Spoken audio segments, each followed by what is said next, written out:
Hello,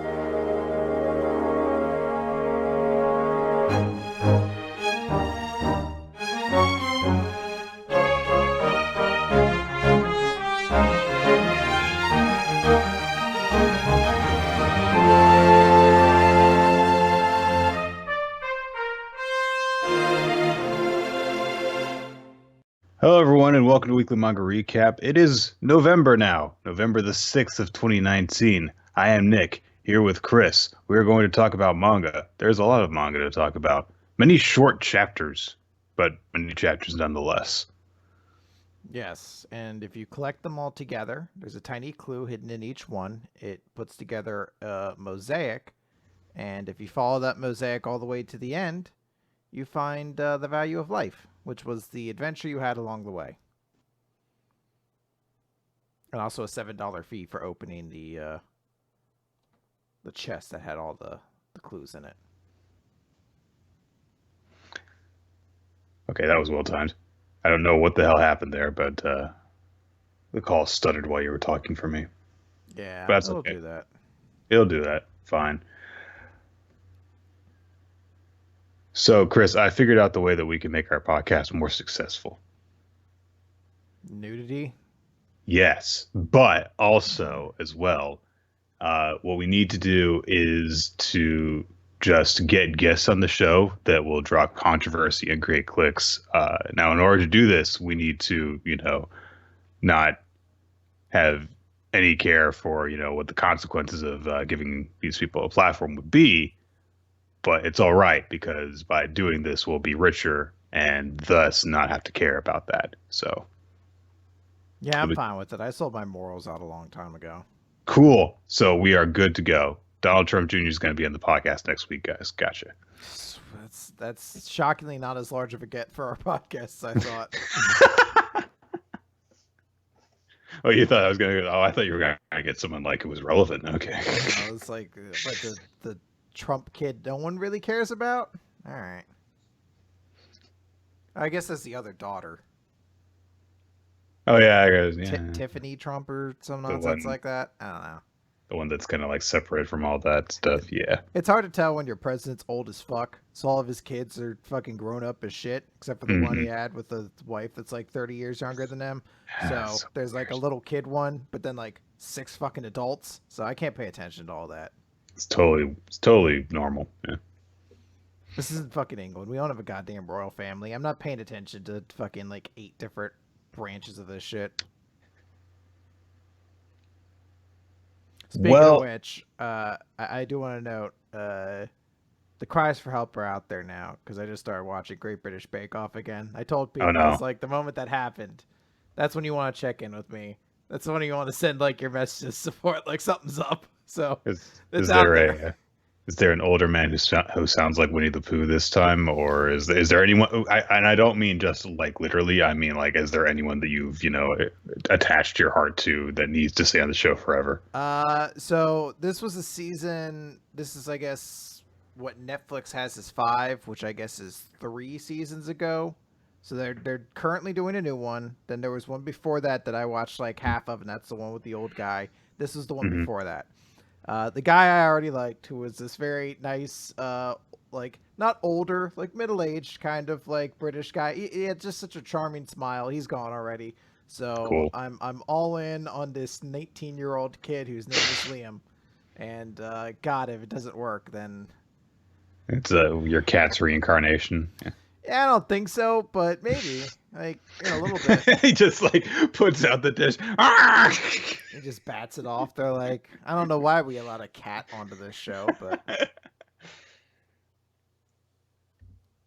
well, I don't think we can delay much longer, because we do have like 13 series to hit in different quantities. So let's do this. There was no My Hero Academia this week. That's okay, because filling in for that, it's not quite dead. There was a chapter of Food Wars.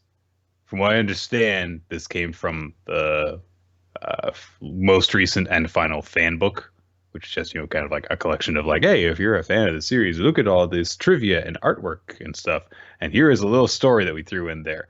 And the story is it's set in the past, Chris. It's how Soma got his iconic scar on his eyebrow, and he got this scar because a box fell on him. I didn't read this chapter. I just didn't process that it existed. And the process of you explain that to me is like, yeah, this is fine. I don't know what I did with the 9/10 of a minute that I saved by not reading this chapter, but it was probably better spent doing something else. There's a whole thing in there about like Joichiro tries to teach Soma a lesson by saying like, good chefs only have one scar because they don't repeat mistakes in the kitchen. And it's like, you didn't. I mean, he was running around like an idiot and a box fell on him. It's not like he accidentally cut his hand while chopping vegetables. What if he has to like make every mistake once now? No, he hit his head with the box. He's never going to mess up from here on in. That's just how it works. Anyway, then Soma's grandfather gave him a knife, and that's how he got his knife. Who the fuck is this for? Like no one after Food War was over was like, oh man, there's just so many unanswered questions. I wish there was more of this series. Like, it's just like when Naruto ended, where you're like, I bet there's a bunch of diehards who still have things they kind of want to see addressed. Like, ignoring the fact there's a sequel series. Like, or when Toriko ended, there's people who definitely probably wanted like a little bit more. Food Wars like let out the biggest, longest wet fart on its like the 2 months prior to it leaving.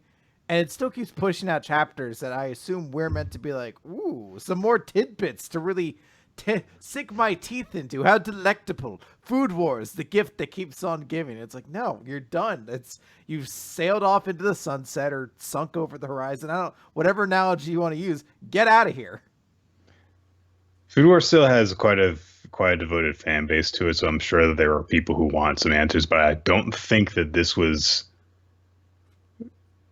If there were people who wanted to know how Soma got his scar and his knife, this is probably not a very satisfactory answer for them. And I'm sure that most people would probably have rather, for example, learned what the hell happened with, certain characters we didn't get to see a lot of in the epilogue chapters. Anyway, we also have a short chapter for Spy Family. It is, in fact, titled Short Mission 1. This is an incredibly short and very cute chapter, much like the character that it focuses on, Anya, which is just she's playing spy. She has two of her stuffed animals, including the prize penguin from that was won for her. There's a little moment at the beginning where she is like, if you will eat this half of the peanut and I will eat the other half, and then you will officially be member of the secret agency. And she holds out like the two halves of the peanut to the stuffed animals' mouths, and then she just eats them both because she's a 6-year-old. But then while she's just going around playing spy and stuff, she starts to approach her parents' rooms, and she's not allowed to go in there. So she starts to get in, and Lloyd stops her and starts to scold her. And Anya gets really upset. And she's like, I hate you guys. I'm running away. And instead of treating this like, a 6-year-old's tantrum and being like, no, you won't, or just go cool down or whatever, Lloyd's immediately like, oh, no, this will put my operation in jeopardy. And so he just panics and tries to calm her down by taking the penguin and playing with her. And so the three of them play pretend together and go out into the street playing pretend spy. And it's very cute. It is very and that's cool. it. Yep. Very short, but very nice little chapter. I think this one makes a lot more sense. Like, I know that part of the reason they do this is because these are running a jump, I guess, as opposed to like the other one. But this one makes a lot more sense why it's like a 0.2 as opposed to chapter 16, where you're like, nothing really happened in this one, but it was adorable or whatever. So fair enough. I guess if the first one's going to be like a lot of people's introduction to the series, though, you would want to do something that covers the bases more thoroughly in terms of like, this is what this character gets involved with, this is what this character gets involved with, and here is a lot of the shenanigans you can expect from this series when you ramp it all the way up. But yeah, this one was just a much more like, oh, here's a cute little thing that happens in their everyday lives. So, yep. All right. Eden Zero. Let's talk Eden Zero, Nick. chapter. I just passed by the 68. picture. 68 Valkyrie. So we open with Zhao Mei, maybe? I don't remember. It's something You got it. Chinese. You got it. And It's a very odd opening. because she's the weird narrator of our story who has to tell us about the fate of Sun Jewel, I guess was the name of the planet. I forgot. It's been a while. Sun Jewel, now that all the characters have left, because we're done with that story. Kura and I will be a sex slave for the rest of her life, presumably, unless they ever decide to address that again, because we're done with the planet. She goes off to even... That'd be an interesting little detail, because she's like looking ahead, presumably a few years into the future in terms of like, this is like the aftermath and this is what will become of the planet. Everything works out for them. There's democracy and a thriving economy and stuff like that. And it would be nice if they just thrown in there. It's like, yeah, Madame Kurenai is just like, she was just found in a ditch somewhere eventually. Like, Jesus. All right. So yeah, they say that Sun Jewel is going to be good. It's going to be great going forward. But, oh, hold on.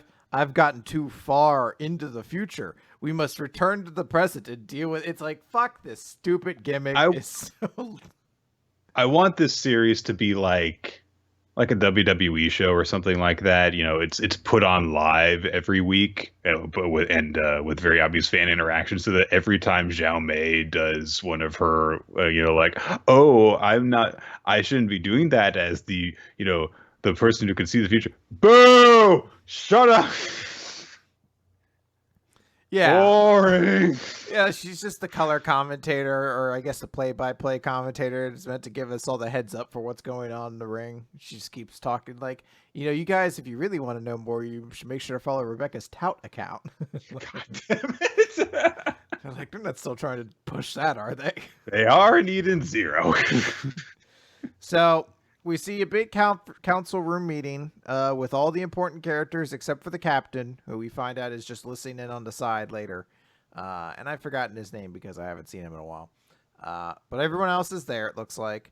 And Sister is really angry because they didn't bring Valkyrie's body back. And Homura's like, yeah, well, she's kind of like a symbol of hope on our planet. So felt kind of rude to bring her back. And Sister gets really angry because she's like, we could have fixed her. I bet we could have. We all have backups. We imagine though if like someone just like went to, I don't know, like the unnamed soldier's grave, just like picked up the headstone, just like carried it away. It would be really weird. It's a very good point. Sister's very upset though, or Sister. Sorry.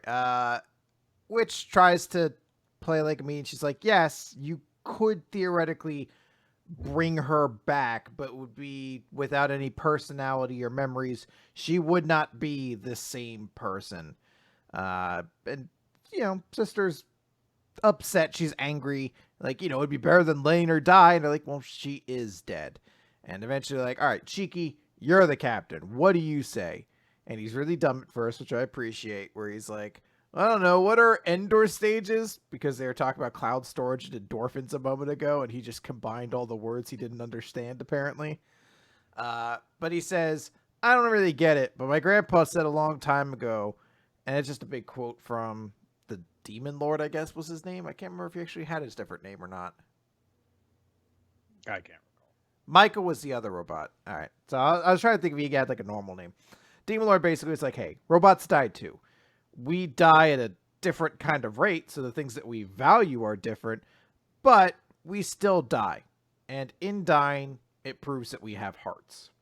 Yeah. So Cheeky's like, yeah, so like we kind of had to accept that she's dead, but at the same time, it's kind of nice because we know that she had a heart as she died. So there we go. Which I feel like... I don't want to nitpick there. I feel like it's a little weird to say it in front of the other three androids and then the robot, because to them, they all seem to be under the belief they have a heart. So it's kind of like this weird, like, I'll validate you in this moment, I guess. But anyway, the big thing is that Homura steps forward and is like, hey, so you need 4 shining stars to achieve your goal. Valkyrie's dead. Then I will take her place. I will be Valkyrie. It's a really big moment. Like she gets like almost a full 2-page spread of just her just making this announcement, this declaration, while the other three uh, shining stars look on in just shock about it. So Ziggy, by the way, that someone brought that up. Ziggy was the name of the let's just call him the Demon Lord. I like Ziggy a lot better. There's another Demon Lord in the fucking recap already, so. I don't have a name. You got to be Ziggy. Fuck you. I'm a mountain now. So they kind of talk about this a little bit. They're like, so can non-androids be shining stars? And they're like, I mean, I guess now that you mention it, it's kind of a nebulous group position. So yeah, sure, why not? Like, I was under the impression, and I'm sure that this has probably been established to not be the case, that the androids were actually specifically constructed to serve the purpose of being the shining stars. So the idea that it's a mantle that can be taken up by someone else is a little bit weird. But I suppose if you have access to the cloud in order to have backups and all that stuff, that you could just download this into somebody, just this, functionality into somebody else. And if you got ether gear, then yeah, I guess, anyone can fulfill that purpose as well. It doesn't necessarily need to be an android. yeah, in my mind, there was some, like, I don't know, magical reason why they four specifically had to, like, unlock the way to Mother, but it makes just as much sense, I suppose. They're like, yeah, I don't know, I guess if you want to, sure. I'm trying to look at it more in, I mean, like, it's weird if you think about it purely in terms of just like a science perspective, if you approach it from that end of the sci-fi fantasy scale. But if you just look at it in terms of the fantasy aspect of it, well, it's an interesting narrative choice. So Yeah, I mean, this is Space Kingdom Hearts, so it makes sense that this is the way you kind of just fill things in. Didn't Kingdom Hearts also have space? I mean, they go to space worlds, but they've never. Okay. I mean, you fly through space, but you don't really do a lot of space stuff. You just spend 4 straight hours in the last game finding a giant labyrinth against fucking NPCs you don't care about. Spoilers for Kingdom Hearts. It sucks dick. Sister leaves, and this is like, I'll go after her. We cut over to Drac and Joe and his big giant spaceship, which is chasing after the Eden Zero, and it suddenly starts to fizzle away and glitch out, and they realize, oh man, they got us. That's a hologram. We've been chasing the hologram the whole time. Yeah, we had to kind of like, it was like, look, it's not time for this confrontation. So they went after a hologram instead. Shut up. We'll do this later. Yeah. So, we see all the different members being like, I guess they got away from us. But Drac and Joe says, well, I know where they're going. So, we will find that out next time, presumably. They just show up at like a Pizza Hut or something like that. So, damn, I really thought they would come here. Oh, well, while we're here, It was just give me some breadsticks. He's like, and after we're done with this, I definitely know where they're going. And they just show up. They're going to the Dairy Queen, I'm sure of it. Oh, they're not here. Well, while we're here, just a real quick blizzard for the road. Guys, I'm sure that they're going to be. Guys, I know where they're going next. Oh, they weren't at the movie theater either? Well, I guess we'll just watch Lighthouse since we're already here. They're like, Drac and Joe, it's going to take a couple hours to sit through. The next showing isn't start for a couple hours. Guys, I know where they're going. They're going to McDonald's. Do you just you have eaten at 3 different places? Yeah, but we went through the movie and I'm hungry again. You had popcorn while we were there. Yeah, but popcorn's not really filling. It's kind of just like something to pass. Yes, it is. It's one of the most filling things you can have. It's like, well, maybe for you. It's not a real meal. My stomach dissolves popcorn at a faster rate than people. That's what my ether gear ability is. They also gave me bomb powers because they thought that wasn't cool enough. So I got both of those. But remember the first one. I can't eat enough popcorn. So we cut over to an insanely dramatic conversation that's happening between Witch and Sister, where Sister is still very visibly upset over Valkyrie's death, and Witch is trying to console her about everything. Like, they start kind of reminiscing, like, oh, hey, Valkyrie really liked to be on this observation deck. She really liked looking out into space. Oh, we used to heal her a lot after battles, and I didn't realize how hard it would be to lose a teammate. And Sister starts getting upset. She's like, how could you be so calm and she sees that underneath Witch's visor, she's crying. And Witch says, I envy Hermit, allowing herself to express so many emotions. But maybe when it's just the two of us, there's nothing wrong with letting ourselves cry. And the two of them cry and hold each other, and that's the end of the chapter. I really like this chapter. Not all parts of it. The hologram thing kind of comes out of nowhere. The opening is a bit weird. But the core of it that focuses on, hey, Valkyrie is dead. Like, she is dead.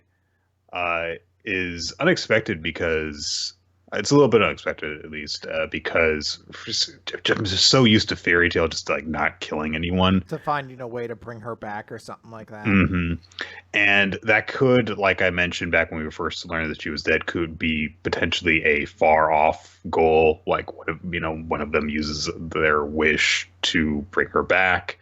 But I really like the idea that, yeah, hey, there's just someone died, and we learned enough about Valkyrie and what she meant to these other characters that it does feel like a loss, even though she was never around in the present timeline. And everyone's just got to deal with that. And there's some, pretty heavy stuff in this. The way that we've had to see Homura deal with it, the way that we now have to see the stars deal with it. And I like the idea that Homura, has willingly taken up this mantle to carry on her mother, basically her legacy, and she's got to live up to that. I hope that becoming the new Valkyrie doesn't just mean that she gets all of Valkyrie's powers right away. And the whole thing we saw Valkyrie doing in the flashback, demonstrating how strong she was a way to just go like, this is a preview of how strong Homura is going to be immediately. I don't think that that's the way things are going to be done, but I wouldn't put it past Hero, but it also does address a lot of the concerns that we had of like, hey, if Valkyrie just joins this crew, she's basically just going to be a stronger Homura. Oh, she's dead.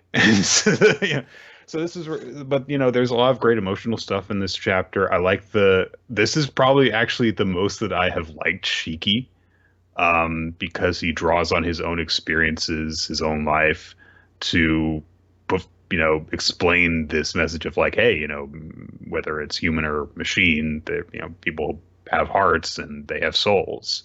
And I like the distinction that is actually made between like, yes, we could, upload all of Valkyrie's memories into a new shell, but her soul would not be carried over that way. And there's something very interesting about that. That's an actual like philosophical theory that people have about that kind of thing. So yeah, really liked it. Yeah, I dig. I agree with you. Enjoying how we really do kind of feel, at least for now, that Valkyrie's dead and there are consequences to it, and the status quo changed a little bit, even though she wasn't a part of the team. That it feels like something actually significant has occurred in a Hero series that wasn't just a new character has joined the group or something like that. The only thing, and I don't fault it for anything it does. I wish I could have felt more emotionally connected to Witch and Sister at the end, but because those are two of the characters that get the least amount of screen time, I just wasn't able to like completely buy into it. Not buy into it. I just couldn't feel it the way I wanted to. Just because it is strange. Not strange, but they're the ones who don't get the screen time in the group generally. So I feel like we just don't really know that much about them. Guys, I'm not going to apply the Unohana joke to Valkyrie. I'll be doing it for 400 chapters. Watch her come back next month. Damn it! Golden. I could have done it! Fire! All right. I don't really have anything to say about Beast Children this week. They lost the game. Also, Japan lost the Rugby World Cup. The World Cup is over. Congratulations, South Africa. So I'm pretty sure the series is going to end soon. But then again, I don't think that any volumes of the series have come out yet. So I guess we'll actually know for sure when that happens. If someone can actually point me towards that, because This came out a little bit after Samurai 8, and Samurai 8's first two volumes dropped like a month ago. Yeah, it's definitely. I mean, we haven't seen any new jump starts for a little bit, I guess, or not jump starts, but new series in Jump. So Right. maybe once an announcement that that's happening will be our sign that something's leaving. I don't know if it's going to be Beast Children immediately. Is it the number one thing kind of at the bottom? Okay, here it is. Yeah, you can you the first. It looks like the first volume is out. Okay. No, wait, that's not it. That's a different one. Never mind. I don't know. Uh, well, I don't really have anything to say about it. Hey, maybe it was always the plan to just have the series be kind of limited and just to promote the Rugby World Cup. So I don't know if that has anything to do with it. I don't imagine it was because it felt like there were a lot of grand plans beyond that that have been No. truncated. But who knows? Maybe it was just like they pulled the plug as soon as Japan lost in the quarterfinals. Like, fuck you. Screw this sport. We don't need it. Yeah. Let's move on to Mission Yozakura Family, Mission 11 Glitch. This is continuing on from the previous chapter where we had one of the siblings kind of get their own focus chapter. We do another one with Shion, the hacker girl. And this chapter is basically the first time that she's working together with Tayo, as she has invited him to her game room. And they're playing this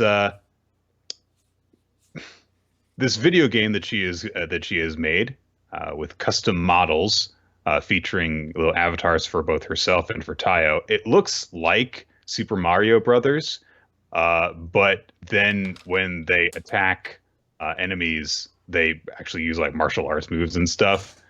And all of the enemies look like Huichiro because everyone in the family is just kind of sick of his shit, basically.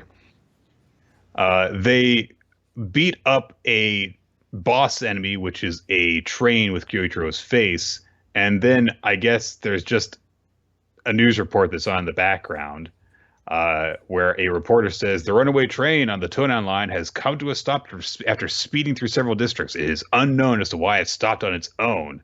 And Tayo's like, what's going on here?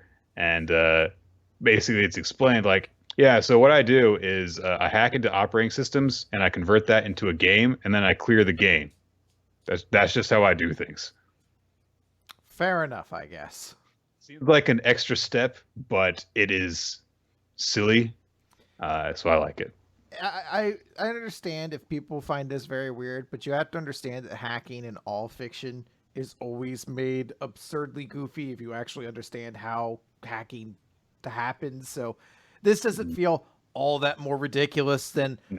fucking what was it, CSI, having somebody be like, I need an extra pair of hands here, and it's two hands typing on the keyboard as though that's how hacking happens. We have to hit the keys even faster.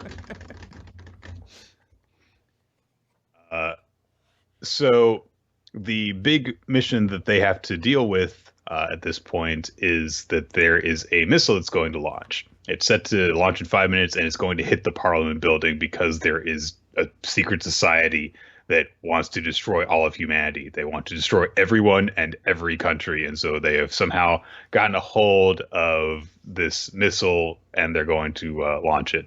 So Shion's like, so yeah, you keep up with me. If we've got to catch up with the missile that's in the video game. That is how we stop the missile from actually launching. If you don't hurry, you won't be on the screen, and it's game over. But Taiyo gets stuck on some blocks, and he can't move forward. He's like, "Oh no, I'm stuck." And Shion's like, "Yeah, well, running and shooting things aren't all a spy does. You really suck at games. You have to be detailed and precise. That's also very important." But somehow Taiyo just phases through the blocks, and he's like, "What happened?" And basically, Taiyo accidentally did that thing that some gamers know how to do if they've just practiced the same game over and over again, and just glitched through the wall. Yeah. So the video game is a tool for hacking, but you can also glitch.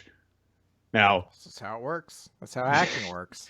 you were just talking about like if you know how hacking works. So basically, he hacked the hack. So, And he's like ends up like accidentally giving himself superpowers and all this stuff. And Shion is really pissed off because they're working together, but they're also competing, and he's basically just lucking into cheating in order to do better than her. Uh, but they manage to stop the missile eventually, and they're like, "All right, we did it." But oh no, there's another missile, and Shion gets an update in her task, which is that the government didn't realize that the secret society had a second missile. And so she's like, "All right, well, I can't access the missile now, so there's nothing I can do. So that's it." But she starts to get on the phone with someone in order to tell them to start the intercept system. But Tayo gets an idea of like, well, can't we blow up the missile before it reaches its destination? And she's like, "No, we can't hack into that missile." And he says, "Not that one, the one that we stopped." And Jion's like, "I like that idea." So they played the game again, and Tayo just hits buttons, and they launch the first missile, which goes after the second one, and they both blow up in midair. And Tayo collapses afterwards because he had to hammer buttons so much. And so Shion's like, "Hey, for you to think of disregarding the system and staring at theories like that, maybe there's a glitch in your brain too." But it's kind of a compliment. But then she's like, "But you cannot just rely on glitches to help you out in a game. So we're gonna play." And she just like has a whole bunch of games. And apparently Tayo was subjected to gaming with her for like 3 nights straight after that. I like this chapter as an introduction to a character much better than the previous one, just because it's much wackier and more out there. So there are a few moments in it I was like, "Oh, that's cool. We'll just take one missile and we'll blow up another one with it." So it's very silly. Samurai 8, Chapter 25, Encounter. Curse your sudden but inevitable betrayal. So Hachimaru has won the tournament, which they talk about for a bit, and now they get to meet apparently one of the keys. At least they think that he's one of the keys.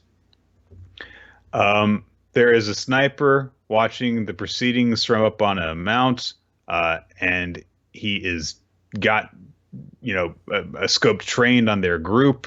The main boss approaches on his bull thing, and he shows up, and then he's like, "I'm the founder of the festival. You're the winner, so step forward." And they're like, "This guy's fat." Literally, one of them says, "This guy's a lot chunkier than I expected." So, but they think that he looks really tough too, and so they're like, "All right, this guy's going to be our companion." But first, he says, "I am a samurai who shall be a key to the box. Now it is time to fight. Like before, if your key is damaged, you lose. If you defeat me, I will give you 1 billion yen. Let us begin." But Hachimaru is like, "Oh, hang on. I don't really care about money. I want you." And admittedly, the tournament founder does say a funny line, which is, "I don't think I've ever had a winner come on to me before." You just not just like he doesn't say Ioge, he's just like, "Oh, this has never happened to me before." Strange. But Hachimaru clarifies, saying, "I want you to join my group, and I'm searching for other people to help me protect the galaxy." And the guy's like, "No, I want cash. I don't care about some sort of abstract threat to the entire galaxy." And so Hachimaru's like, "Well, in that case, what if I use the 1 billion yen I get from beating you to hire your services?" But Dharma is using his super X-ray vision stuff to examine the founder, and he says that the blade of his weapon is not white. It does not shine. If anything, it is murky. Can such a samurai soul actually become a white blade? And so he's like, "He's not trustworthy." And then he's like, "Hang on, let me use the Pokedex." And the Pokedex says, "Complete analysis on 5 counts. Former Gozanze style samurai of the Oni people of planet 0 or O06, Benkei. Wanted for multiple serious felonies committed within Galactic Ball Federation space." What the fuck? I'm glad he is a first-rate fraud. They just have like a little fucking device that's like, boop, boop, boop, boop. "Here's all the info, Chief." Like, thanks. He is known as Ben the Key Hunter. Ben. Ben. I know his name is Ben K, but that's like, a legit, samurai reference, but Ben. Yeah, that's his real name. His nickname is Ben the Key Hunter. I'm not trying to like, dunk on people who go by Ben or anything like that. It's just like Oh, just I don't am. think They're of all losers and fine. lame. Just Ben the Samurai.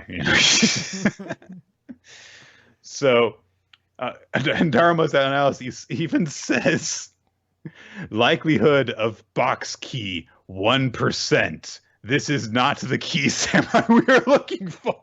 They really Thanks dunked for on him. clearing that up. It's not even Dharma saying that. Thanks, Dexter. So Ben says, like, you're not just some cat samurai. What is your true purpose here? I guess you figure me out. No, I don't have a key to the box, and I'm not the kind of generous man who would give away 1 billion yen. I simply hunt the fools who are lured in by my offer. Now go, he calls out to his samurai, who shoots a bullet, and it, misses. Yeah, I'm not exactly sure what happens here. I think that he actually shoots the so whatever. So like it's just sitting there being like, well, I think maybe he dodged. there's a whole bunch of people who look the same because they all Maybe wear the it's same stupid visor and headband and stuff. So I don't know who's talking to who. oh, it's a cop that shot and was trying to shoot Ben, but he has someone watching has a from wall. above. He has someone monitoring the situation, so he was able to summon a wall to block the bullet. But hang on, who talks to this guy at the beginning? Because there is the sniper guy, and There's the sniper guy and the guy on the bird thing, who I believe are both cops. okay. So there's the sniper guy, and then Ben, when he's flying down, says, "Listen closely. When I get there, I'll give you the signal. Then you can execute the plan." So I assumed that the sniper was working for Ben, but then the sniper shot at Ben. So anyway, he was actually talking to Kotsuga, is what we learn eventually. It was just done in a very confusing way by cutting back and forth between the sniper and Ben to make it look like he was talking to the sniper. That's what's going on. Anyway, he shot at Ben, and Ben is monitoring everyone from above from, I guess, a view screen or something like that. And so he was able to block the bullet. Anyway, sniper guy signals to Captain Sen, who is the samurai that Hachimaru fought earlier, who just, forfeit. And so he's like, "I'll be back there. Give me 60 seconds of footage and we'll analyze it on our end," or something. And Ben's like, "Don't worry about it. Continue with the plan, Kotsuga." And Kotsuga runs in towards Anne. And Ben's like, "If we take the princess hostage, that will eliminate all the trouble." And then Dharma's like, "So this is where he makes his move." Yes, thank you for that input. That is what is happening right now. Kotsuga is making his move. No, not what's his name? No, not the less likable of the duo who just joined them like 5 chapters ago. I feel like it's maybe intentional, but if it's not, it's still just as hilarious. That Ryu's reaction is just like a mild eyebrow perking up in the full page spread of Kotsuga, like betraying everybody and acting. He just is stoic with a slight eyebrow quirk. And that's as much emotion as the reader had at this like shocking betrayal. Not that I thought this character was evil, but that I didn't give a fuck about this character. Like, if you review it, he's like, at the end, he's like, "I'm the space overlord who rules over Samurai 8 world with an iron fist." And be like, is there another one maybe you guys could do instead or something like that?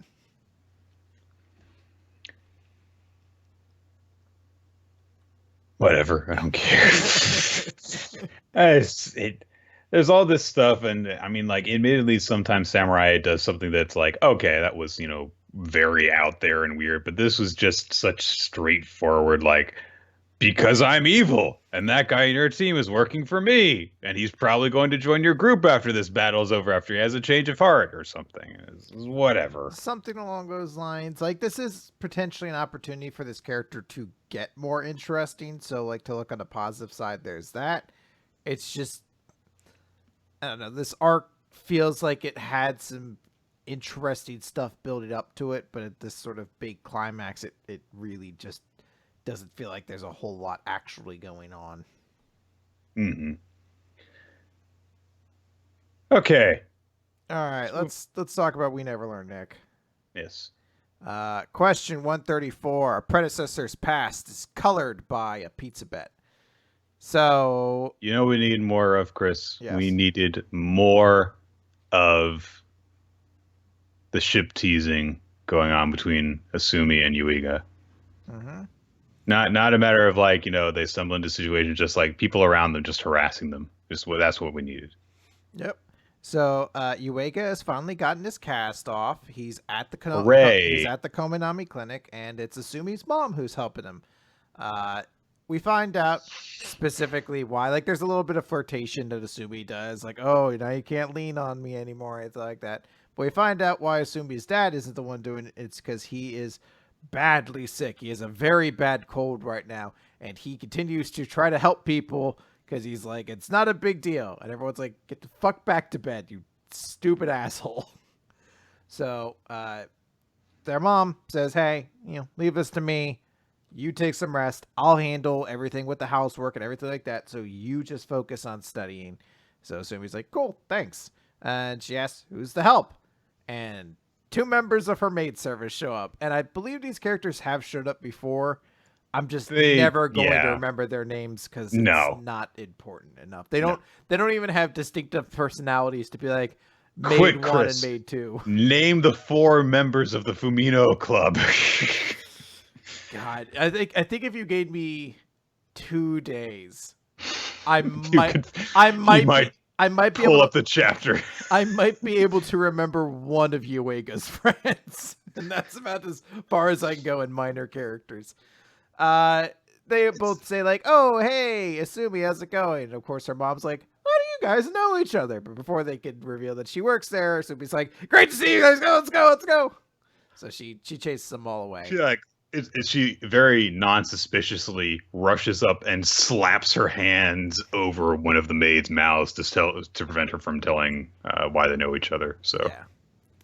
So they're going up into the room. The maids are doing all their housework. They're like, "Hey, excuse us, going through. We're doing our running with a cloth on the ground cleaning technique," which I don't know if it cannot be very efficient. I know that you like cover a lot of ground quickly, but like you're just kind of like wetting the floor that you go over. I don't think I've ever seen someone do this in real life. I feel like I've only ever seen this as a cleaning method in anime. So in my mind, I'm like, it doesn't work at all. Probably doesn't clean anything. That's why we don't do it in real life. It also has to be hell on your shoulders and elbows. Mm-hmm. But they're like, hey, excuse us, squeeze in. And eventually the 2 of them realize they are like shoulder to shoulder, like pressed against each other. So he was like, what are you doing? And they both play dumb. They're like, we're just cleaning. Because, we don't, it's not like we're trying to give you like a thoroughly clean room so you can spend more time with your boyfriend or anything like that. And he was like, what are you talking about? He's not my boyfriend. And then they reveal that they have her dad on video phone. And he's like, what do you mean not your boyfriend? So she's like, fuck. All right, yeah, no, it's only my boyfriend. Super great, thanks. Anyway, it's so creepy. Like, because they've got like a webcam set up basically.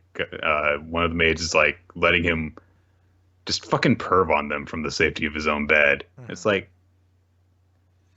it's so weird. Like, well, I mean, Nick, you have to understand. He wants to accompany his daughter to all of her gynecological visits until she's 18 years old, so that he can prove that she's 19. This is already gone by. But I'm just saying, like, he wouldn't normally be hanging out in the room, Well, I guess that because he'd be fucking busy, I guess is the implication. So like if he just had free time, this is how he would be spending it. And now that he has free time because he's supposed to be relaxing, this is how he's choosing to spend it. It's So the joke is that he's like absurdly into their relationship as like I a know. doting father, but it's a joke that's gotten Look, progressively I'm just creepier saying, over time. So thank God Yuiga's dad is dead because he'd be a weird creep too, I bet. probably. The only dad in the series who's not a weird creep is Fumino's, and he seemed to be abusive to start off with. He did hit his daughter at one point, so I don't know if he's the best metric for non-weird dad in the series either. Maybe it's just a series of bad dads. That should be the new series title. So yeah, there's him, and then Kirisu's parents are very distant from her, and then there's Asumi's, and there's Agata's, and there's Fumino's, and the Yuiga's is dead. So yeah, it's like a Disney movie, Chris. Yeah. Well, who would play which dad? I'm gonna say Ti could be Asumi's dad because they just fit in. Ti was like kind of has been needing to be in a Disney movie at some point. Slash harem anime. We'll get Leonardo DiCaprio as Fumito's dad because he's also been just waiting for the opportunity to be in a Disney movie, I'm pretty sure. So Asumi's stomach rumbles, so they're like, we brought you food. They just bring them a gigantic roll of fucking sushi. I don't eat sushi. Do they even make, like, is it intentional that they're ever made this big? Because they just fucking chow down into shit like it's a goddamn kielbasa. Well, I mean, this is how sushi is actually, prepared. I know how it is, but then you usually chop it, like, a lot smaller. They eat this shit like a burrito. That's the entire point, is that they don't cut it so that they'll have to eat from either end of it. Yeah, well, I do appreciate that if you actually look, you can see it is cut in half. In the original shot, you can see that they're just stuck back together. Yeah, I've never seen someone eat a single piece of sushi that's like that big. So that's what's shocking. There's sort of a weird joke about how Sumi's like, well, I wouldn't have mind sharing one roll with you, and he's like, I mean, I guess like if we had to. And she makes like a perv dog joke, and then she starts eating her sushi, and Yuiga watches her, and he's like, I don't know why this is really attractive. And I was like, because she's eating sushi in a way nobody eats sushi. She's like, let me just like cup it with both hands and just nibble at the tick and just like suck on it. You have to understand, this is my confusion with how big the sushi is. Because she really is just eating this shit like a fucking burrito where she's like, I gotta fit the whole thing in my mouth at once and I'll just slowly work it in. Who eats a burrito like that? Me. I'll just stick one into my mouth and just go like, yeah, I just go and I take like a snake. I just and I unhinge my jaw. I am part snake, and I just unhinge my jaw. What burrito place do you go to, Chris? Local ones, Nick. They don't have them down in Tallahassee or wherever you live. You have no idea where I live. Clearance Creed Water Revival or something like that. That sure, why not? Is that a Florida state? Kind of. Whatever. Anyway, a bunch of time passes because they just ate these gigantic fucking sushi rolls. They're both like, sleeping pills in those. It's really heavy, and they're like, hey, you know what? We're maids. How about we give you guys a power nap and a light massage? So they're like, you know what? That's fine. They've already finished cleaning the house. Why not? So they're giving them this massage. Like, wow, this feels really good. You know what? You guys just lay down for a moment. Just chillax. And then when they both like kind of like come to, they've been placed on the same bed facing each other that has added a ridiculous canopy and scented candles and rose petals. It's very impressive that they managed to not only put out candles and rose petals and 2 pillows, but yeah, they just fucking put a canopy over the bed. That is such a noisy, large amount of work to do for this one visual, but I'm sure that afterwards they were like, "It's so worth it." Yeah, they're very good maids. I don't know. Look, I've never been a Japanese maid hotel, whatever you fucking call them, like maid cafe maid. This might be part of their job description. They might ask, they're like, how quietly can you set up a canopy bed over two Master people? like me to put the 4 curtains around his table? There's also a very strange joke too, where her dad's like, "Ooh, very good. It's so dark I can't see, but this is very exciting." You're like, I can just imagine gaining it. on. I can just imagine it, you know. Snoopy's like, "What the fuck are you doing? Why'd you transfer my bed? Put it back!" And they're all really angry, and she's yelling at one of the maids.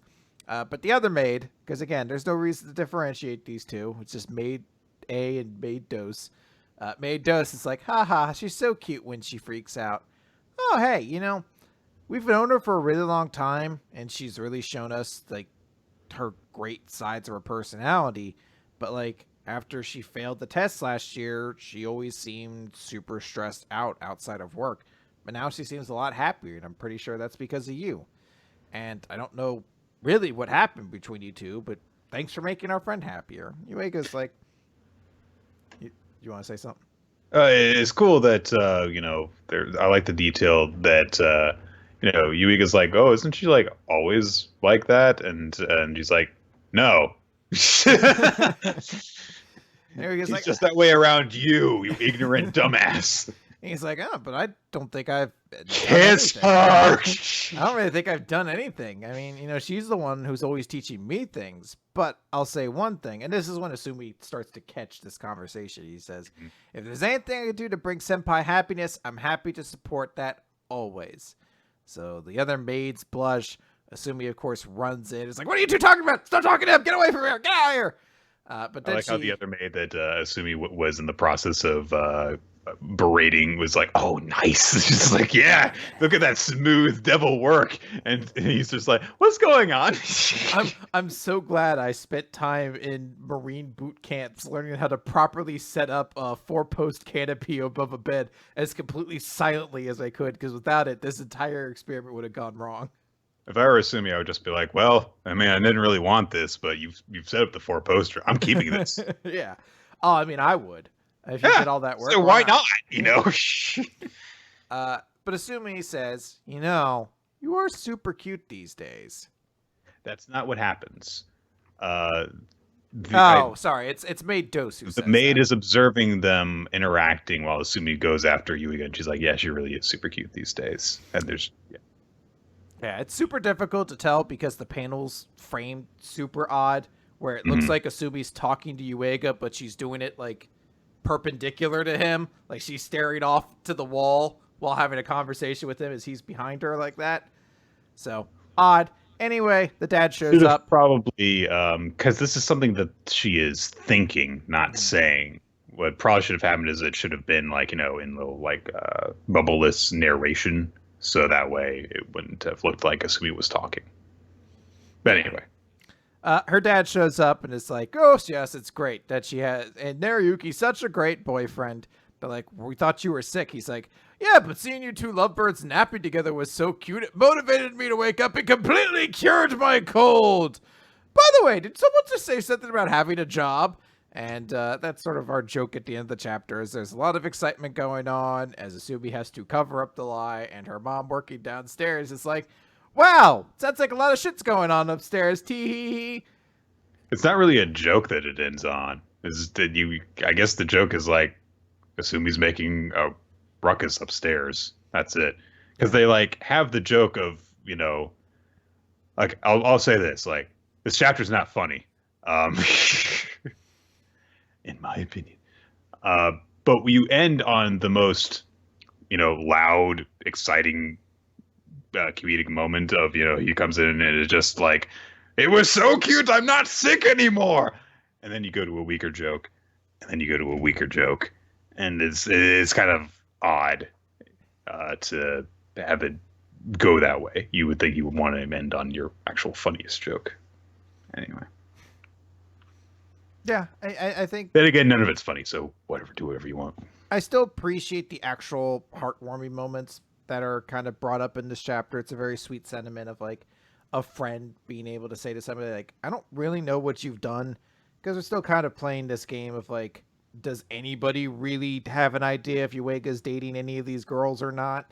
But just the idea of like, I don't really know what you guys are doing, but you've made her life a lot better, it seems, and she seems a lot happier because of the time she's spending with you. So even just as a friend, I really appreciate that. Like, it's a very sweet sentiment to share. By the way, I commented last time that I thought it was kind of weird that there were certain girls that seemed to be getting more focus than others. So I actually decided to do the thing that any rational person would do when thinking about a fictional medium. And I decided to write down some statistics because the only way to do this is objective analysis. So I decided to just go back in like the last half a year, and see like who was getting like chapters focused on them. And it turns out it's been actually very even. So I retract that statement that I made before. The person who got the most chapters is Ogata because she had the storyline right around 5 or 6 months ago. But other than that, generally speaking, like all of the girls have had about 3 chapters focused on them. So, and then there have been, like the more storyline kind of focused stuff, the, events surrounding the exam, the New Year's prayer and stuff where everyone was involved. And generally it's been about 3 chapters per, and then a little bit more for Ogata. So I guess that has been a pretty even split. Anyhow, Dr. Stone, Chris. Time to get stoned. Yes. Nothing exciting happens in this chapter. Nope. Z equals 128. Island-wide battle royale. See, I mean, it just sounds boring. Again, I guess if you're not a fan of battle royals, then it'd probably be boring for you. Just a bunch of guys in the ring punching each other until they all fall out. So both the Petrification Kingdom and the Kingdom of Science are putting their plans into effect, and they're treating this as an opportunity for them. Ibarra thinks that they're going to just get everyone, bathe the entire island in the light of petrification, and Senku thinks, well, if all the islanders are loaded onto the ship, then this is the perfect opportunity for us. So they're going to use this opportunity to show off that the master statue exists, and that way they'll expose Ibarra, and that way he won't be able to rule anymore. And they're like, all right, perfect. And Senku thinks if we believe what Genro thought he saw, then the rightful heir to the throne is you, Soyuz. And so Soyuz is kind of shocked by this news, and so they split off into 2 groups. They have a statue retrieval team and then the time buying team. Taiju is going with Yuzuriha, and it's a weird team. It's Yuzuriha and Soyuz and Amaryllis and Ukyo, and nothing against Suika, but she just kind of seems like odd to go in there. But I guess you don't want her to be in the group that's going to, be approaching the ship and potentially be fighting. So yeah. Everyone else is going to the other group. So they go off to do that, and they're like, okay, first we've got to find Magma. So we better find him quick before he runs out of ammo. And then Kinra's like, well, but we don't know where he is. And then we just get this reaction shot of all of them running in silhouette with their eyes bugged out because they just hear from the coast, blah, blah, because Magma's just shooting his gun like an idiot. So, oh, there he is. Good thing he makes himself super obvious. Magma has managed to shoot a hole in a tiny canoe, and he's like, I can't hit anything with that. And of course, Gen's like, well, yeah, because, you shot it gangster style. But he treats this as an opportunity because he has blown this hole in this canoe so Gen pretends that he has used sorcery to do this, and so he waves his arms and is casting flower petals around and is like, I have to cause a hole to appear in your boat. My next spell will put holes in your heads. And so the 2 of them abandon their boat and run off, and Magma and Gen take the ship, and Magma's rowing it off while there's still water overflowing into the boat. And Gen's like, yes, this will get us closer to Ibarra. Wait, why am I trying to help you get us both closer to Ibarra? This is very dangerous for me. I like how Magma's like, you are now my minion, Gen. Also, he seems to be using I'm not sure if he's stepping on Gen to prevent him from getting out of the boat or if he's using him to plug up the hole. Either way, I like it. So they start to row in towards the ship. The others end up they take over another boat and they rush after Magma. A whole bunch of stuff happens. I don't know if they whatever. We cut over to the other group. Ukyo sets a bunch of the forest on fire with some arrows so that they can get in undetected. They get up to the place where the master statue is, but before Ibarra left to enact his plan, he broke the statue, shattered it into dozens of pieces. And Ibarra's like, it was really convenient having him around because the silhouette would help me to fool people, but it was necessary because I can't have the invaders, discovering that evidence. So I'll just have someone carve a replica. I mean, he could have done that from before, but whatever. It's a lot of work. He had a lot of things to do. Mm-hmm. So everyone freaks out for a little bit, but Yuzuriha says, it's all right. We still have the glue that Senku made for the Kingdom of Science. And so they're like, all right, we can do this. But Yuzuriha says, some of the cross-sections are old and worn, and the parts are weathered, and some are broken. So that means that he can't be revived.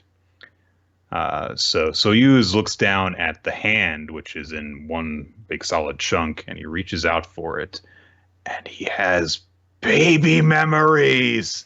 Like, just straight up, like he's a baby and he remembers his father reaching out for him. And Soyuz cries while saying that, I'm sorry that it took me 20 whole years to remember, but now it's all coming back. Everything, Father. And he holds up the hand as if he is holding hands with his dead father. It's a nice little visual. Now that I know my true power of baby memories, no one will be able to stop me. Not even Ibarra. Hashtag Soyuz. Oh no, he's gonna become way more annoying to deal with. Ray's not strong. This dude's got some actual muscles on him. I don't know. That's right. If I just have to shave my head, put a weird scar on me, and then get super repped. And Ultimate Ray. People don't understand. I'm transplanting myself into a different series. I'm going kind of down in significance at first, but eventually I'll be Zoro, and no one will be able to stop me. Soyuz gets determined after he has this emotional moment, and he says, I know that the revival fluid can't bring you back, but I remember what you looked like, so my friends and I can piece you back together to just how you once were. We cut back over to the other group. They were able to catch up with Magma right as both boats arrive on the Perseus. And so everyone is like, all right, let's do this. Everyone has their own little objectives that they're going through. Senku's like, we're going to get, buy time. Kenro says that the Spear of Time will buy all the time we need. Magma says, I'm going to put some holes in Big Bad Boss Ibarra. And Nikki says, and I'm going to stop that Morin before he runs out of ammo. And that's where we leave off the chapter. Exciting. Very much so. I have a comment. Maybe it's just because maybe it's just because I don't remember too much about her. But did Riichi Nami up Nikki sometime between us last seeing her? Because the panel where she knocks that dude out, I was like, who's the chick with the gigantic cans? I don't, and I was like, oh, that's Nikki. I was like, I don't remember Nikki looking like this before. Yeah, I get what you mean looking at that picture, because she looks very thin. She looks thin. Her chest. She looks very hourglassy. Yeah. Taking a look at a picture of her from before, she did seem a bit thicker. She did always kind of have the hourglass shape to her, but she just, I guess it might best be the angle that we see her from, because I think a lot of her buffness shows up in her arms and legs as opposed to her actual torso. Yeah. I know she was always kind of larger, but in this situation, it feels like none of that is accentuated except the chest. So that's where I was like, who is this character? And I was like, I mean, it looks like Nikki, but I think a lot of it is the angle that we're seeing her from. But she's always been busty, but I think that I'm not saying you're wrong, basically. It might be deliberate on Boichi's part. He's just like, I've gone so long without Kohaku to cheesecake onto he's like, I'm just gonna do it. I don't care. Like, wow, Sueko, where'd you get that rack? He's like, I just had to. We're just gonna see, like, eventually there's gonna be, a whole bunch of chapters in a row with just like all male characters, and eventually one of them's just gonna like have boobs. They're like, Chrome, wow, nice tits. Look at those legs. They go on for days. Thank you.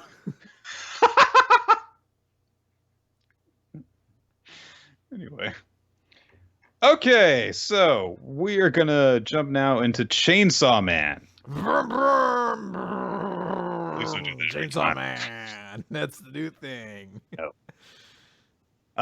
For those of you who haven't been keeping up chapter to chapter, previously, in the part that we didn't talk about, and when we just talked about the series as a whole last time, Denji had gotten close to a girl named Reze? It's spelled R-E-Z-E. Anyway, she wanted him to leave the organization and join her. He didn't want to do that because despite the fact that he had gotten close to her, his loyalties still lie pretty much with Makima. So she revealed herself as the Bomb Devil and tried to kill him so that she could get the Chainsaw Devil's core, which is what she was after for the entire time. Fortunately, the Shark Devil had been monitoring Denji, and so he has jumped in to intervene and try and rescue him. So they're fighting now, and the Shark Devil tries to stop her. He grows his head really big to try and bite her, and she just touches his upper jaw, and an explosion goes off. And she just completely no-sells him having any chance of trying to fight her off. Fortunately, at that moment, some random civilian devil hunters show up, and they're like, we kill devils with bats and machetes, apparently. This will work. I like that this chick literally has a gigantic bomb for a head. She's like her arms at this point just look like tendrils, like fuses, essentially, long fuses, and she's just decked out in all this attire. And they walk up, they're just like, oh, it looks like some ruffians just got into our neighborhood. I guess we'll hit it with a batter punch and kill it. Like, I guess if that's the world you're living in, like, you'd get this false sense of confidence. Just used to it, yeah. But I'm like, I don't know how you look at that thing and you're like, yo, Joey, did you bring that rolling pin? Good, we got everything we need. Let's take this guy out. I've got my frying pan. There's a couple lumps in it from the last thing we beat up, but we can take down this Bomb Devil no problem. It's no good for cooking no more, unfortunately. Oh, you and me, Shirley, we made so many omelets together, but now you're gonna be breaking skulls like omelets now. I hope he lives. We killed the devil. Couldn't we have used the money to buy you a new frying pan? Nope. I only own one thing of everything in my life. That's why I only have one shoe and one sock. one shirt, one pair of underwear, one shoe. One application of toothpaste. Like, does the whole tube of toothpaste count? Nope. Just one application of it. Every day I gotta go to the store and pay $5.29 for a new tub of toothpaste. This is why one thing out. This is why my toothbrush only has one bristle on it. It's how it works. My comb only has one tooth on it. My pants have only one leg. It's okay. I got my one pants from Zack Ryder when he changed the tires. So I managed to get a pretty good deal out of it. It was actually a really good idea on my part because it's spandex. Therefore, it doesn't require a zipper because the zipper would only have one tooth. Very inconvenient. You know, it's very difficult for me to purchase things only having one bill in my wallet at every one point in time. Also, I've only got one fingernail. I am in a constant state of pain. Wouldn't you only have one finger? No, then I won't be able to swing my one frying pan. They're like, you have two eyes. Get it through your head, guys. You have two eyes. Well, the devil you say. Well, let me handle that one right now. He's just completely arbitrary about what he wants and what he doesn't want. He's like, now that you say it, I guess I could never see my eyes. But now that you say, yeah, let's scoop that one out with my one spoon. Shouldn't you just only be able to shit one time? No, don't be ridiculous. That's not how the human body works. You were insane. Anyway. Maybe I'm the devil. I'm the one devil. You know, I bet if you guys came at me with baseball bats and frying pans, you would be able to kill me. But only if you had more than one of them. Yeah. We would. Oh. Anyway. Sounds like you're cheating. Reese just flicks her fingers and casts a little beam of light at one of the civilian devil hunters. It explodes and presumably kills them because we see a splatter of blood afterwards. Oh no, my one lung!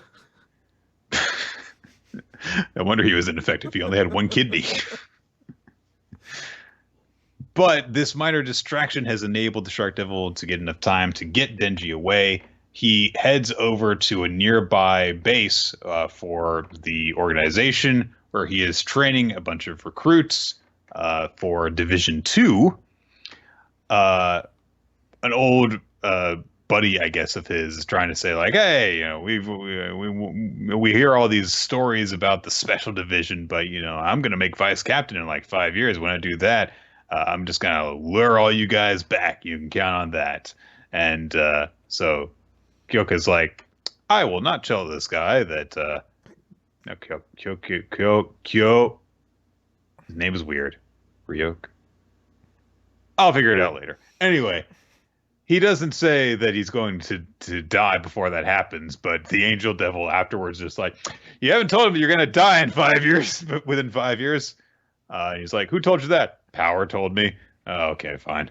I guess she just felt like talking about it, so she did. You know what? That sounds about right for her.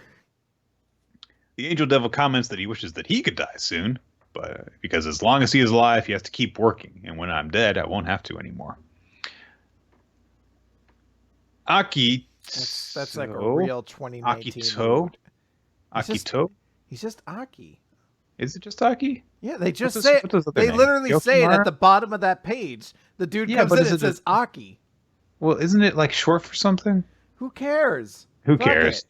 The Shark Devil has arrived and saying that he was with the special division. So he's like, "Oh, hey, what happened?" Because he's holding Denji's beaten up one-handed. You see Denji's ahead of the curb right there, one hand. I only need one hand. I gotta live on when my brother fell. So he's like, "What happened to Denji?" And the Shark Devil is like, "Bomb gun devil ally." And Aki's like, "How do you know about that?" And Shark Devil's like, "Urgh." And Aki's like, "I can kill you right now if you don't answer the question." And he's like, "If I tell you I will be killed, I promised Lady Makima." He's like, "Oh, all right." But the bomb devils arise. They look out the open doorway that I guess nobody shut behind the Shark Devil. And yeah, Reese is approaching. And some random... So the guy who was talking to Aki earlier is just like, "You can't come any closer, pretty lady." It's not the time. He's like, "This is our training facility. It's off limits to civilians." And Reese is like, "Hello! Help! There's a devil after me." And she's got this big blushing smile on her face while she's approaching in her normal human form. And like, immediately they're like, "Yeah, that's a pretty big smile for someone who's supposedly being attacked by a devil." So I'm glad that there wasn't any like, "No, ma'am, you need to leave. You need to leave. Like, I'm going to approach you because you need to leave." "Oh no, I'm dead." They're just immediately like, she's suspicious. Like, in another world, this is like, well, everything about this raises a lot of red flags, but she is pretty cute, so maybe if I help her out, she'll let me like see her boobs or something like that. And then he gets blown up because he got too close. Like how both characters just like, all right, well, let's not fall for this one. So they talk about like if they know her. I guess that the implication is that he thinks that he might recognize Reese, I guess, because he's like, "Have you seen her before?" And Aki just kind of dismissed this by saying like, "What, you're skirt chasing now?" And he's like, No, I'm serious. Could that be? I don't know. Anyway, they go back inside and they're calling all the agents to alert them to the perimeter breach. And Rita's like, oh, well, it didn't work. I'll just kill them all. And she goes for the pin on her neck, which triggers her transformation. I do really like her the little touch of the grenade pin she pulls in order to transform into her devil form. It's cool. So yeah, I guess this is setting up another big bloody battle, which is a pretty regular thing for Chainsaw Man. So I like how much Reese has been built up as a very formidable opponent too, though, because she just completely destroyed the Shark Devil before I ran away. So, what are the chances that Scarface guy dies in this encounter? I could definitely see a kind of thing where, like, he dies, and as he's dying, he tries to warn Aki about the thing that he realized about her. I mean, nobody in this entire facility, aside from Denji and Aki, is important. So yeah. What about the Angel Devil, Nick? How dare you? I don't care. All right. He was introduced at the same time as the Shark Devil. Who cares? Sure. Like, all right, let's talk about Seven Deadly Sins. About how he wishes he could die. So, don't we all? Seven Deadly Sins, Chapter 331, Mortal Enemies. So I mentioned last week that we're kind of in a place where Seven Deadly Sins kind of just doing its victory lap. Well, this is the one where they kind of cross over the finish line, basically, because this is all the Seven Deadly Sins just whoop the shit out of the Demon Lord. Like, it starts off with looking like he's maybe going to do one big attack. He does this Death Zero thing. Everyone's like, I kind of hurt. No. But then Merlin casts a big spell that's like, hey, all of your limits are now broken. You're a tillion times stronger than you normally should be. And everyone gets to show off one of their big, strong, super awesome attacks. The Demon Lord's like, you can't do that because of my magic, the ruler. And Merlin's like, I powered up Gowther, so you can just turn off your magic. And they do that. And he's like, there sees the giant, like, oh, bullshit. Yeah, he sees like the giant orb coming towards him. He's like, oh no, my sons, will you abandon me? And it looks like Melodious dashes forward and reflects the ball away with full counter. And the Demon Lord's like, oh, son, your stupidity has saved me, and tries to, like, kill him with his tongue immediately, which I fucking love. He doesn't even wait a second. He's like, such a heel. He's like, oh, you've saved me. Now you will die. And, of course, it's an illusion. The real Melodious is like, you know what? I'm glad in your last moment you also revealed yourself to be just as much of a dickhead as we all thought you were, so I can kind of kill you now with any regrets. Do you remember, like, in Dragon Ball Z, when Goku kept on giving Frieza second chances during that fight? You know, he's like, I'll let him power up to 100%. I'll give him some of my energy when he's cut himself in half. And then Frieza, immediately, as soon as the chance comes, Frieza's like, I have a chance to kill him, and he goes for it. You know, it's the ultimate, like, he's evil to the point of incompetence, basically. Like, it's almost endearing that in his last moment, it's him being like, haha, I'm saved, I shall devour you now. It's the Dick Dastardly thing where, like, if you would just stop being evil, you would be better off, but you are blinded by how big of a dick you are that you can't even see that what the best thing for you would be. So Melodious begins knocking the giant super attack around with full counter, and he sends it through the Demon Lord several times, then dashes behind it, uses full counter on it, and basically just starts ping-ponging it across the Demon Lord's body, taking out gigantic chunks of him over and over again. And he's like, no, wait, if you do this, there's no telling what will happen to Britannia. It's too strong. And Melodious like, hey, is this angle good? Merlin says, yep, do it. He does his big final full counter, so long, father, 7 deadly sins combo move, Nemesis! And he just fucking blows the Demon Lord up. We see an enormous explosion, then we cut to white as we see a visage of Melodious, who is now in his demon form but wearing white. Mm-hmm. And for what I think is the first time without any kind of helmet or anything like that, we see an old man who is the form of the Demon Lord who says, you will come to regret this, Melodious. The age of light and dark will end, and you have what you have invited us to. Well, you already know, Melodious says. It's just what I wanted, and we see the Demon Lord fade away. Something's been invited, Chris. Could this mean another arc? Maybe not. It'd be great if he's like, what you have invited is King Arthur back into the universe. Like, phew, all the loose ends are tied now. Oh, but Meliodas, now that you have dealt with the 10 Commandments, Nick's demand for the 7 holy virtues showing up is happening. It was what it was. Like, I don't have a lot to say. This was just to be like, here's the big super ultra mega ultimate technique. And it was pretty cool to see Meliodas just like, yes, my method of beating you is just to reflect something back and forth over and over as it gets stronger and stronger, ping-ponging it through your body. All right. Yeah, I thought it was a cool way to do it. Everybody got their little moment to shine. Like, even though we didn't bring them up individually, it's like, okay, like, I get that we're kind of finishing up here, so this is the big moment you kind of want everyone to have. So it works. There just doesn't feel like there's a lot to say because, you know, we've been to this at this point already. So kind of ready for 7 Deadly Sins to start wrapping up. Yes. All right. Let's move over to the Promised Neverland, which we did not have last week.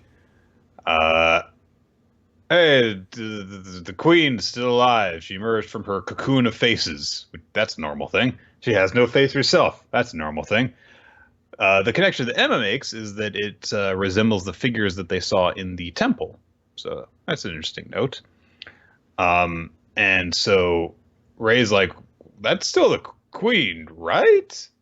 And I mean, she seems to clearly have the queen's memories because she's like, joy, all of them together are right in front of me when I wake up. The 3 highest grade from Gracefield Plan 3. How joyful. Just like he said, you are all alive. And she's like, you are all going to return to me. And then she says, I shall devour all of you. She doesn't say that. She says it in a way that makes more sense in Japanese than in English because the important word is devour, and you want to have that be at the end when she attacks Zazie on the next page. So she had to say, all of you I shall devour, which is a way that nobody fucking talks, but it makes more sense in Japanese when that is how sentences are structured. Anywho, she just suddenly appears in front of Zazie with an arm wrapped around him, and he attacks her and fucking cuts her in half, and she immediately regenerates, and then just kind of and knocks him into the goddamn wall. So she's super strong now. All the poison, nothing's happened. She's not weakened after fighting Gilan's army. She's not fatigued from all of the poison. And also, she got cut in half, and there was no problem. And there was not even anything inside of her body. There was no brain. There was no organs, seemingly. And so Norman starts freaking out as he realizes all of this, and then he's like, "What are we supposed to do? Does she have no core?" But Ray's like, no, dummy. She clearly has a core. You fool. Duh. So they're like, okay, we need to approach this like we did with Luvis and just shoot her until we learn what to do. That's a great plan. But there's so much pressure, so much spirit pressure on them. Her Keto is so powerful. She's got so much chakra. Her presence is very intimidating, I guess. So she approaches them, and they aren't shooting because they're just so terrified. But at that moment, a bunch of spears come down and pierce through the queen because from a hole in the wall, Sonju and Mujika have shown up. Because they were able to follow the tracer thing that was given to them. Yay.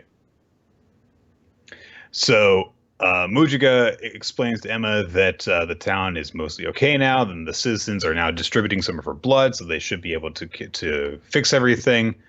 Sonju says that Dawn and Gilda are going on an escape route, and they should be out of the capital soon. So hey, everything's going cool outside. Now to deal with the queen. And so Sonju's like, she's finally become a monster, both inside and out. Emma, Ray, she's hopeless. You won't be able to achieve peace, let alone negotiate. So they're like, well, okay. And Mujika turns to Emma is like, So everyone's dead, I see. No negotiation, I guess, especially since the Verk and Pupo are dead.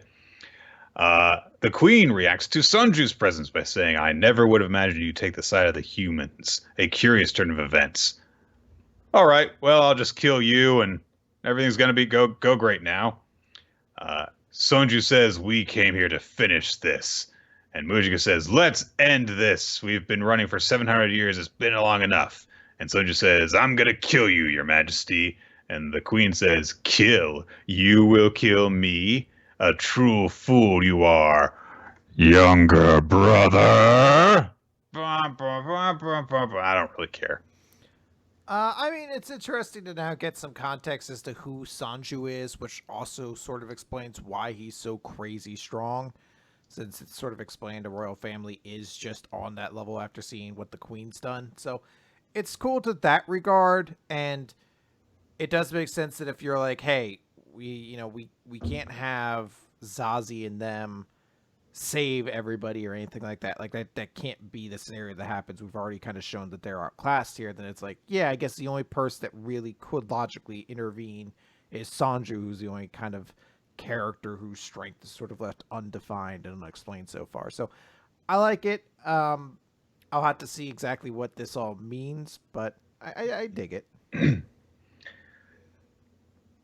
I don't know. This is still reminding me of the Aizen fight that, like, as we mentioned last time when we talked about the series in terms of like, oh, it's dead. No, she just, put herself in a cocoon and achieved a stronger form, that kind of thing. And also we saw it with Gillen, in terms of like she's fighting a character, and then right at that moment we get their backstory dump, so that you care about them when they die. And now it seems like that's kind of going to happen again with Sanju. It's like, she's fighting a character. Let's explain some backstory so you care about them as this plays out. And I'm just kind of sick of this fight, and I want it to end. Yeah, so. That is fair. All right, let's move on then to Black Clover, page 227. The all-knowing priestess. So Asta flies through the water shower, goes to attack the woman on the throne, says, ha, you're here, and sees a doll. But he totally sent someone's key in there. Well, look behind. There's a giant bear, like, plush bed, and a woman on it who's like, oh, sorry, the beaver just felt so good on my skin. And she bumps into him and, like, kind of headbutts him accidentally. And then he gets swept away by a bunch of water.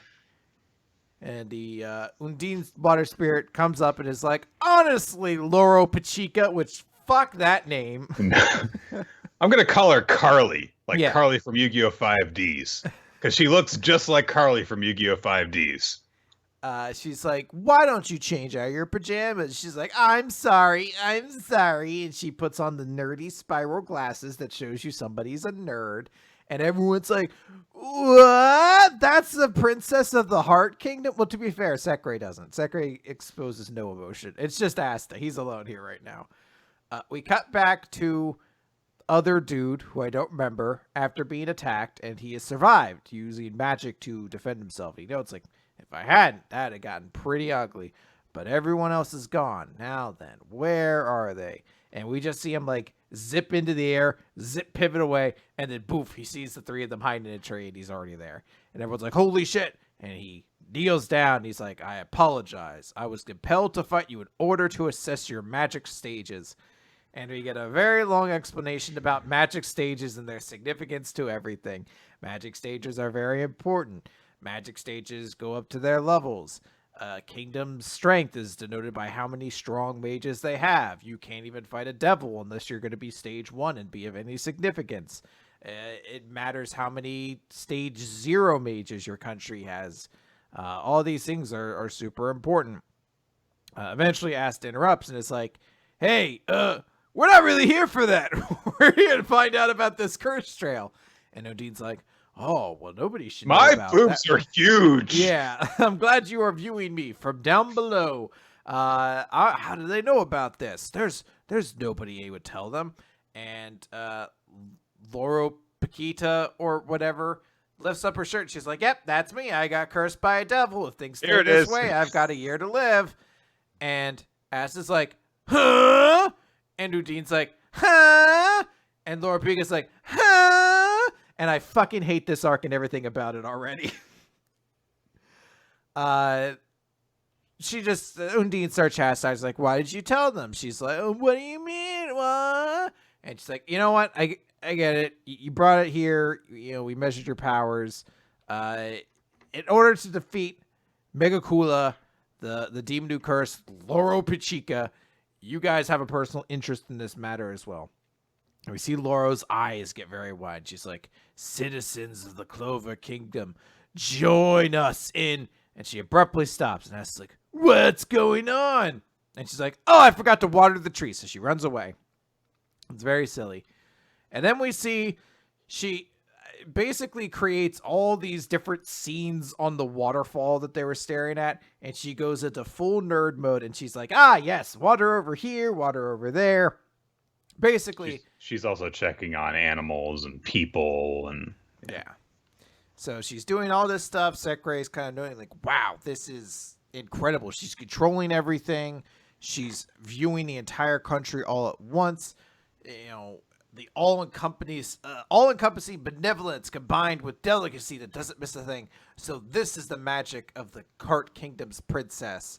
And Undine's like, all right, you've done that. Now, actually get dressed into something proper, right? So they put her in her real attire, her real robes, and she loses her glasses, and I feel like she gains a beauty mark that she didn't really have, as she did. It just kind of disappears into certain scenes, but she looks far more stunning than she did before. And they're like, hey, you know what? We can't lose this person to a devil's curse. We need to make sure someone this noble stays alive. I like the comment that because she's like, yeah, you look better now. And then the princess is just like, it's hard to move. It's like, yeah. And then she trips. And Asta's like, oh, I get it. Your klutziness is part of the curse. And she's like, nope, that's just me. What's the matter, Chris? I fucking hate this arc already. This character just got torpedoed so hard in a single chapter. We cut away to Luck, Magna, and Vanessa, who are hanging out in the Diamond Kingdom. I'm not really sure why. The king's been mind controlled. No need to really interfere there. And they watch as this horrific scene has unfurled around them as we see what looks like probably dozens of members of the Diamond Kingdom's forces have been defeated. Many potentially killed? I'm not sure. Who really knows? There's a lot of blood coming out of some of their heads, so... Yeah, but all of them were defeated by a single person with a spade sigil upon their back. And they're like, whoa, this guy... Some of those guys were as tough as captains. And Luck is like breathing heavily. And Vanessa's like, don't get any weird ideas, Luck. He's like, oh, no. I know this is weird for me to say, but I really don't want to fight that guy. So, yeah, there are things about this. Ever since they actually landed in the kingdom, things have kind of gone downhill. There was some interesting stuff in terms of like, oh, the princess looks mysterious and stuff, only to have the reveal be is, oh, she's just a wacky character. It's like, all right, fine. There's all the magic scale stuff, which seems completely unimportant. Like, I understand that, like, you know, there's an interesting note of like a kingdom's strength is not in how many people it has, but in how many really strong people it has. You know, it's like, okay, fair enough. But the whole putting numbers on it thing is like, this is just something that I really hope goes away after they're gone from this place and we never have to think about it again. I'm sure it will be referenced at some point. Because we've kind of reached the point where character strength can't be fully quantified by whether or not they're the captain of a division or something like that. And you need some way to differentiate characters as being super duper strong or whatever. So it's going to have to exist. Hopefully it's just not pounded into the head over and over again. But it seems like it's going to be here to at least some extent. I do at least appreciate that the demonstration of Laura Pachica's abilities is that, she is a strong mage, but she is not a combat mage. Her strength is in being able to take care of her kingdom with this ability of hers. And the only other thing, we've seen, Finral's strength is being able to coordinate with his teammates, but it's always in terms of combat. And most of it has, healing magic, but it's like, yeah, well, that makes her a good combat medic. Not everything has to be in terms of like, okay, we're getting ready to go fight, basically. This is something that is, for once, actually used in this is a very valuable thing that is used in a part of life other than just war. So I like that. Yeah, I think the part that kills this chapter for me is just how it's not necessarily that Laura Pachica is silly, is that she's silly in a way that feels like it's been done far too often before. That it was a series that specifically is existing in medieval times, but it was like we still found a way to have a geeky nerd girl in the series, to have your, Futaba in the series with the hacker girl who stares in front of a billion computers and does 1,000 things at once. And she's super clumsy too, because if you don't have time to write a good character, if you just make her clumsy, then it's relatable.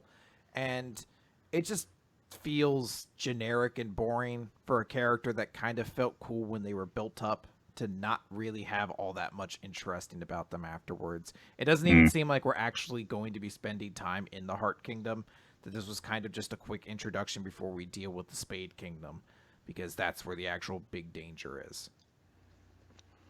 Guess we'll see. All right, let's move on to One Piece, Chapter 961, The Mountain God Incident. Before we get into the chapter proper, just a little comment about this whole Capone thing that's been going on in the cover pages. I don't have anything to say about the actual events. I just want to point out that for some goddamn reason, this guy that one of Beige's men is holding, it's the Pietà, the way that the guy's draped over his arms. It's like, that's okay, weird little reference there. So previously, Kinemon had stolen the little white boar piglet, and as a result, this massive boar, which is the mountain god, is starting to rampage around Wano, and Odin has just told him to give him the boar. And so Kinemon's like, this thing is really valuable. I'm not going to do that. I got to use this guy to pay off my debts and stuff and get a fortune going. And the sunglasses guy who's with him is like, Kazuki Odin's here. And he starts fanboying out over him. Everyone has realized what is happening because the mountain god has come down. They're like, this must mean that somebody has kidnapped one of its children and brought it here. So they're like, we've got to calm the mountain god's anger. We must find the little white boar and it must be returned to the mountain or else the city will be destroyed. Meanwhile, the mountain god starts destroying the city. It's very, very big. And it just starts eating things, as in building things, with people inside of them. So they're like, oh my God, hurry, my daughter is in the boar's belly. This is horrible. Kinemon ends up running into one of the guys that he stole the piglet from, and he's like, aha, the boar napper. And the other guy's like, you boar napped it after us. How dare you? And he says that the god is following the piglet's scent, and they say that they never thought that this would actually happen. He says, my two buddies had the scent of the boar on their clothes, and the mountain god ate them. And it also ate Otsuru. Oh no! So Kinemon freaks out over that. And he's like, yeah, see, we were going to steal the white boar back from you, so we took her hostage and we're coming down the mountain, and then everyone got eaten, and it's all your fault. It's like, you stole it in the first place. What are you going to do? So immediately, Kinemon just drops the boar, takes out his sword, and runs off to confront the mountain god. And he has a series of flashbacks about his conversations with Suru, her apologizing on his behalf and paying back for the stuff that he had stolen, her warning him that he was going to get himself killed one day, the fact that he should stop trying to leave this life, get a real job, and stop getting involved with the Yakuza, scolding him and all this stuff. And while he's doing all this, he's just going on this blind rampage. He runs up the boar's mouth and cuts into its face. Keep in mind, one of its eyeballs is bigger than his entire body. And he has basically no effect. He keeps on attacking it, but eventually just shakes him off while he demands that it give Tsuru back. And I'm not sure exactly what happens. I think that it just kind of headbutts him and crushes him. So after that, he's lying on the ground thinking about what's going to happen to Tsuru, and then he's like, oh, if Tsuru dies here, then I should die too. But because he had dropped the boar, Odin was able to get it, and so he just holds the little piglet up into the air, calling out to the mountain god, and they're like, oh, that asshole did it again! And so Odin just declares like yeah, I felt like having some boar stew. Everyone is blaming him for all the people that were eaten up. Calling out, oh, give me my mother back, give me my daughter back. How could you do this such a thing? And Kinemon is thinking like, it's not him. It's my fault. It's not his.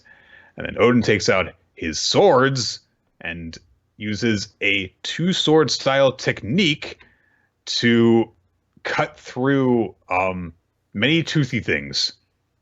Several of the boar's teeth end up getting cut out as a result of the attack. Hyoguro witnesses this happening. He's like, all right, let's go.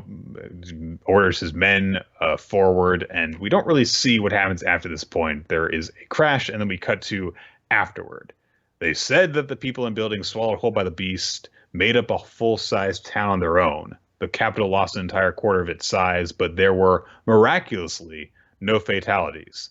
So I guess they got it to vomit them up. I would presume that with it not having any teeth anymore, that it felt kind of neutered, that they were able to just have the people walk out or something like that. We specifically don't show the creature being killed, so this very well might be a creature that returns in the current Wano arc in some fashion as well. Are we going to see a giant boar fight Kaido's dragon form and just have a kaiju battle? We might, because I when I think back to Skypiea, you remember that the snakes were a part of that backstory and then were a relevant part of the big story as well. So I don't know, it may play a part, or if not that boar, then the young one that grow up. Yeah, something like that. It says here Odin cut it in half. Okay. So I guess he was very careful when cutting it in half. Tsuru reunites with Kinemon. Everyone's like, oh man, Odin sure looked cool, but what an asshole. He caused all this. I mean, but he was so awesome. Kinemon tries to take the blame for what happened. He just makes this big thing, shouts out, hey, everyone, I've got to tell you what really happened. But Odin just bops him on the head. He's like, don't do anything stupid. So at that moment, the vassal who was given the disownment sheet of paper delivers it to Odin, and he's like, all right, I've been banished. Okay, well, all this means is that you, or rather the capital itself, is unable to contain my greatness, so disown away. I shall cross to a new riverbank. Wherever the sun sets, that shall be my bed. I'm hungry. The mountain god incident happened when Odin was just 18 years old. So Odin sets off. Kinemon is crying, and Tsuru is like, are you crying? He's like, no! Listen to me, Yotsuru. I would die for that man. And tears are streaking down his face. Denjiro is also like, yeah. And so they rush off after Odin to follow him out of the capital and become Odin's followers. Several of the men watching this are like, it must be nice to be as free as they are. I wish I could go too. All right. They say that the one hesitant step of all the men who wished they could go with Odin caused the capital itself to tilt ever so slightly. And you actually see this happen. Like the capital actually goes slip and kind of bends a little bit. It's such a fucking bombastic and cool way of phrasing this. All the people too hesitant to go over ended up tilting the entire capital. It's such a fucking cool way of phrasing it too. Yeah. It's because it sounds both moderate and not. So that has happened. We then cut over to Hakamai in Wano, where Odin is being greeted, and that Lord Yasuye is awaiting his arrival. And then Odin's like, no, he wasn't. And Yasuye is like, no, I haven't been waiting. Because who would wait around in hopes of seeing an idiot who was banished from the capital? Okay. It's harsh, but all right. So it's the young Yasuye who says that he's like, what the hell do you want? And also, why do you have people following you around? But at that moment, someone comes rushing in between the two of them and throws himself onto a puddle of water. He's like, oh, now you may tread upon my back. And Odin's just like, you get rid of this guy. He's a weird little creep. And Yusue is like, oh, that's my new manservant. And the manservant says, yes, I'm honored to be in Lord Yasuye's service. I am but a humble manservant by the name of Orochi. Dun, dun, dun. It's very cool little lore bits in there. Mm-hmm. Presumably, this is not going to just be the tale of Odin, but also of how Orochi rose to power. Rose to power, or at the very least, got this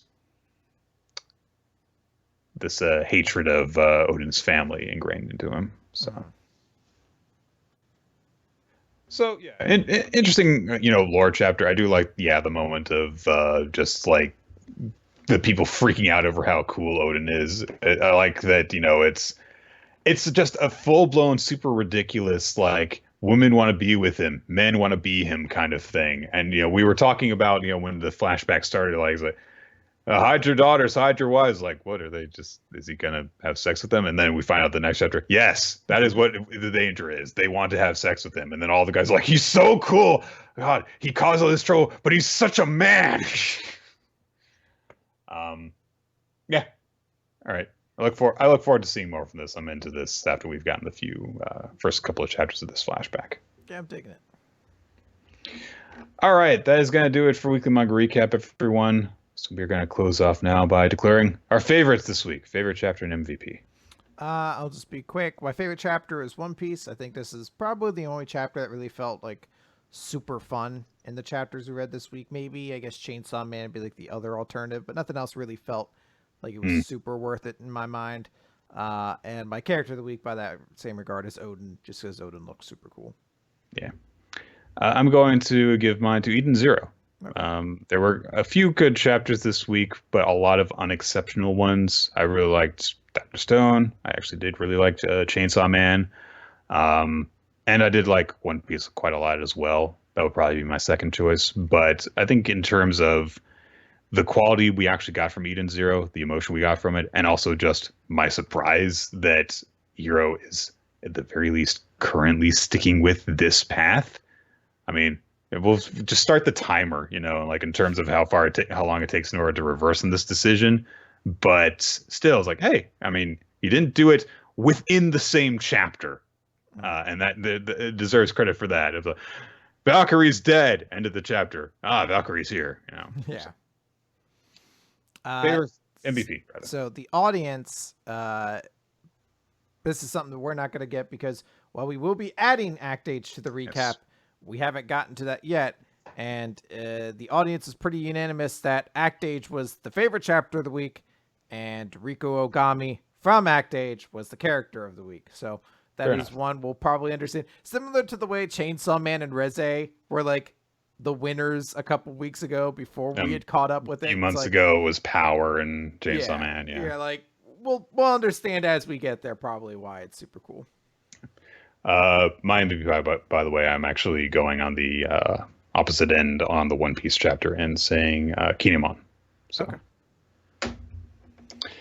All right, that is gonna do it for Weekly Manga Recap. Do we have our suggestion picked out then, Chris? We do. So I debated a lot about what I wanted to do here because I was like, we've had some heavy topics recently on the show, and we've jumped to some big stuff, and I wanted to just kind of keep things simple.